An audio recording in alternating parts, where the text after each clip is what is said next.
At 3 a.m., a secret Russian convoy carrying critical Iranian military aid enters a narrow gorge in the Caucasus. It looks like the perfect covert route. No NATO radar, no satellites, just fog. But as the lead truck rounds the corner, a sensor trips. Suddenly, 10 dormant drones waking up simultaneously. What was supposed to be a secure logistics run is about to turn into a desperate cage match against an enemy they can't jam and can't see. This is the result of panic in Tehran and desperation in Moscow. After taking heavy hits from Israel, Iran screamed for help. Putin promised a hot gift, shipped secretly through this mountain back door to avoid NATO airspace. But the Ukrainians aren't attacking from the sky, and they aren't attacking from miles away. They are already there, hidden in the freezing mud, tucked into rock crevices just yards from the road, are pre-positioned fiber-optic FPV drones. They are dormant, cold, and invisible to thermal sensors. 03:02 a.m. The hunt begins not with an explosion, but with a calculated whisper. High above the jagged peaks, a Ukrainian hybrid surveillance drone glides silently at 18,000 feet. Its long-range thermal optics piercing through the cloud layer to paint the target. It is the quarterback, relaying real-time telemetry to the ground team buried deep in the gorge. Down in the freezing mud, the true weapon is waiting. Lining the vertical cliff faces are clusters of fiber-optic FPV drones, pre-positioned nearly 24 hours ago. These units are currently in deep sleep mode, with their power systems cold and their thermal signatures indistinguishable from the surrounding rock. They are invisible to the Russian sensors scanning for active electronics. 2 miles away, a squad of territorial defense militia, locals who know every crevice of this mountain range, huddle in a camouflaged dugout. Their weapon of choice isn't a rifle, but a tablet controlling a smart minefield laced with remote detonators and mini-jammers. To spring the trap, the Ukrainians deploy a sacrificial pawn. A cheap, expendable decoy drone buzzes up from the canyon floor, deliberately broadcasting a noisy radio signal. The bait works instantly. The Russian Ouro 10 mothership detects the anomaly and flags a potential ambush ahead. Reacting by the book, the convoy commander orders the trucks to slow down and bunch up, condensing the formation to overlap their air defense coverage. He thinks he is creating a defensive turtle shell. In reality, he is herding his own vehicles into the tightest, deadliest choke point of the entire mountain pass, where the sheer cliff walls block the engagement angles of his own radar. 03:03 a.m. The Russian reaction is not panic, it is practiced, lethal violence. High above the gorge, the Ouro 10 mothership immediately releases its payload, a pair of Molniya fiber-optic interceptors that dive toward the canyon floor like mechanical falcons. On the ground, the Pantsir S-1 proves why it costs $15 million. The turret snaps onto the Ukrainian decoys with terrifying speed. The twin 30mm autocannons erupt, spewing a continuous stream of high-explosive incendiary rounds at a rate of 5,000 per minute. The noise in the confined gorge is deafening, a physical wall of sound that shakes the snow off the pine trees. In seconds, the Ukrainian decoy drones are erased from the sky, shredded into burning plastic confetti before they can even get close. Sensing the ambush, the convoy commander abandons caution. The engines of 10 CAM-AZ trucks roar simultaneously as drivers stomp on their accelerators, trying to push 60 tons of cargo up to 35 mph on the icy asphalt. They are desperate to punch through the kill zone before the trap closes. To ensure their escape, the electronic warfare vehicle in the center of the formation activates its primary weapon. The Podlet K1 system blasts the entire electromagnetic spectrum with broadband noise, creating a digital whiteout so powerful it fries the radio links of the destroyed decoys instantly. To any standard drone operator using radio frequencies, the entire gorge just went dark. It looks like the Russians have won the first round. 03:04 a.m. The Russian commander's confidence lasts exactly 60 seconds. While his electronic warfare suite is blasting enough energy to cook a microwave dinner, the Ukrainian operators in the dugout simply flip a toggle switch. The video feeds on their monitors don't fuzz out. They snap into crystal clear 4K resolution. The Russians are trying to jam radio waves, but the Ukrainians are fighting with light. The control signals for the ambush drones are traveling through hair-thin glass fibers, physically immune to the electromagnetic storm raging outside. From the freezing rocks and scrub brush just yards from the asphalt, the dormant hunter-killers wake up. They don't attack from the sky. They rise from the blind spots of the cliff face, effectively invisible to the high-angle radar of the Tor M2. Simultaneously, the militia leader presses the detonate button on his tablet. The smart minefield, buried days ago under the frost-heaved pavement, erupts. These aren't standard anti-tank discs. They are directional, tandem-charge munitions designed to punch through the belly armor of a tank. The lead CAM-AZ truck and the rear-guard vehicle are hit instantly. The explosions sever their axles and ignite their fuel tanks, transforming them into burning roadblocks. The convoy is instantly paralyzed, trapped in a steel cage of its own making. To compound the chaos, the ascending Ukrainian drones drop miniature jamming pods directly onto the convoy's roof.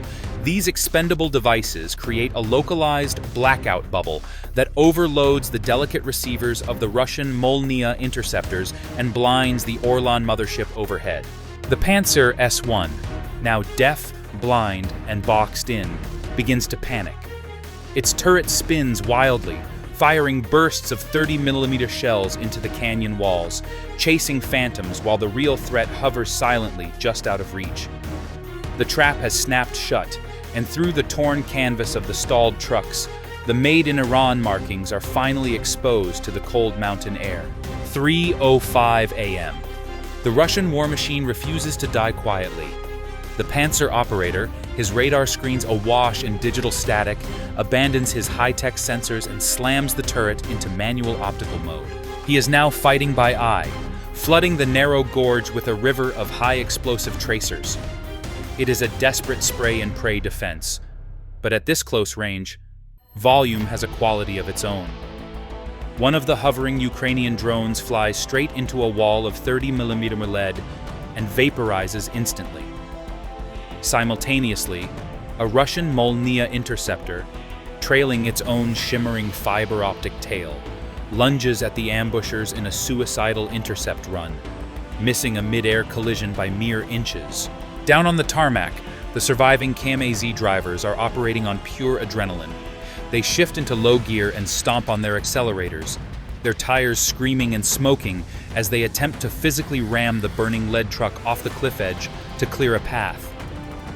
The massive chassis groans, metal grinding against metal with a sound like a dying dinosaur. For a terrifying second, it looks like brute force might actually work. The burning wreckage begins to slide toward the precipice.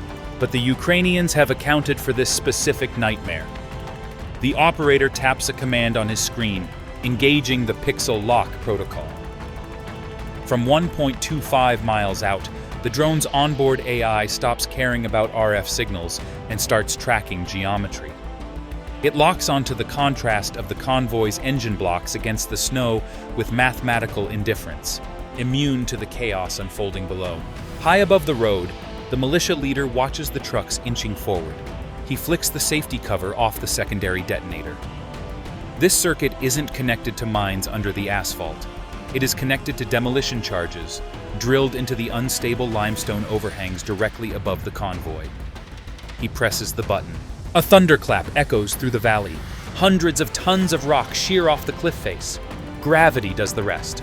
The landslide crashes down, burying the escape route and crushing the Pantsir's radar dome like an eggshell. The anti-aircraft gun's barrels are bent skyward, rendered instantly useless. The convoy isn't just stopped anymore, it is entombed. 3:06 a.m. The chaotic noise of the battlefield fades into a singular, rhythmic focus. On the Ukrainian control screen, the mission clock hits the 43-second mark. The fiber-optic feed, unaffected by the electromagnetic storm raging outside, transmits a terrifyingly clear picture of the kill box. The landslide has stripped the canvas covers off the center trucks, stripping away the geopolitical deniability. The high-definition zoom captures the stenciled Farsi lettering on the wooden crates and the distinctive guidance fins of the Fateh-110 missiles. The proof of Tehran's complicity is sitting exposed under the harsh glare of the burning lead truck. The Russian defense grid has completely collapsed into incoherent panic. The Orlan 10 mothership, blinded by the jamming pods and severed from its ground control, enters a terminal spiral, crashing into the canyon walls in a ball of flame. Without their aerial eye, the Molniya interceptors drop out of the sky like stones. On the ground, the Pantsir S-1 is thrashing like a dying animal, its bent barrels spinning aimlessly, unable to find a target that doesn't exist on its shattered radar. The infantrymen, realizing their fortress has become a tomb, abandon their vehicles, scrambling over the ice-covered rocks in a futile attempt to outrun the inevitable. Inside the dugout, the operator stops correcting for wind. He doesn't need to anymore. He pushes the throttle to its mechanical limit. The lead loitering munition tips its nose down, transforming from a surveillance platform into a kinetic meteor. The velocity climbs past 90 mph. The convoy, trapped between the burning wreckage and the rockslide, looks like a collection of toy trucks waiting for a hammer. The target fills the screen, consuming the entire field of view. 10 seconds. The black lettering on the crates blurs into a smudge. 5 seconds. The operator's grip tightens. 3 seconds. The screen freezes. Impact is no longer a probability. It is a fact. The final drone doesn't just collide with the target, it executes a kinetic execution. The aircraft slams into the roof of the third KAMAZ truck at terminal velocity, delivering a tandem charge warhead designed specifically for this moment. The precursor charge detonates first, blowing a clean, molten hole through the armored cabin roof like a plasma cutter slicing through butter. A fraction of a millisecond later, the main charge follows the path of least resistance, injecting itself directly into the cargo hold before triggering. The result is a physics equation written in fire. The explosion releases 2.5 megajoules of energy instantly, creating a localized overpressure event inside the truck that rivals a miniature GBU-39 glide bomb. The chassis of the 60-ton vehicle snaps in half. The shockwave, trapped by the vertical walls of the gorge, has nowhere to dissipate. Instead, it rebounds, amplifying the destructive force like a shotgun blast fired inside a phone booth. The chain reaction, known in demolition circles as a sympathetic detonation, jumps from the lead truck to the trailer behind it. The upgrade kits for the Shahed drones, packed with lithium batteries and high explosives, cook off in a staccato rhythm of secondary blasts. The narrow canyon acts as a chimney, channeling the superheated gases upward in a pillar of black smoke visible for 20 miles.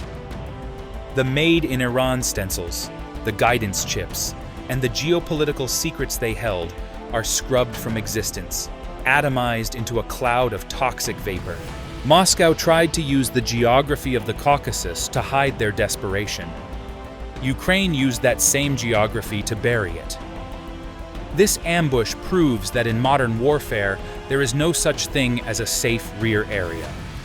High-tech jammers and multi-million-dollar radars are useless against an enemy who understands the terrain and fights with physics-proof technology. The lifeline from Tehran has been cut. Putin's gift is ash, and the message sent to every Russian logistics officer is clear. You can bring your tanks, you can bring your jammers, and you can bring your secret deals. But unless you can fight a mountain that is rigged to kill you, you are just delivering scrap metal to the scrapyard.